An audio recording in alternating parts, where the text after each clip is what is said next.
Une Vaillante va rouler en Mans cette année pour cette édition du centenaire en 2023. Alors le centenaire, c'est le centenaire des 24 heures du Mans, mais c'est aussi le centenaire de Jean Graton, parce que Jean Graton est né en 1923, comme la course des 24 heures du Mans. Donc c'est un joli signe du destin de voir une Vaillante rouler cette année. C'est une histoire qui est assez extraordinaire, parce que finalement elle vient d'un accord que j'ai pu avoir avec une écurie française qui s'appelle TDS Racing, et qui souhaitait l'année dernière avoir une jolie voiture. Donc on a fait déjà une voiture Vaillante, mais sans avoir vraiment la volonté de la mettre en avant, puisque l'idée c'était plutôt de préparer l'album. Donc tous les auteurs sont venus l'année passée pour repérer tous les éléments du circuit de 24 heures pour dessiner l'album qui sortira. Et justement cet album va sortir le 2 juin. Alors le 2 juin c'est une jolie date, puisque c'est le jour de ce qu'on appelle le pesage de la voiture qui va vraiment rouler aux 24 heures du Mans.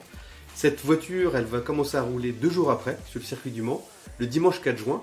Et cette auto, en fait, c'est un clin d'œil sans doute à Steve Warson, notre ami américain, puisque l'écurie qui va engager cette voiture aux couleurs vaillantes est une écurie canadienne-américaine, Tower Motorsport. Il y aura un pilote canadien, un pilote américain et un pilote allemand. Donc c'est un joli clin d'œil aussi à cette saga Michel Vaillant qui intéresse aussi beaucoup de personnes au-delà de la France, de la Belgique ou de la Suisse.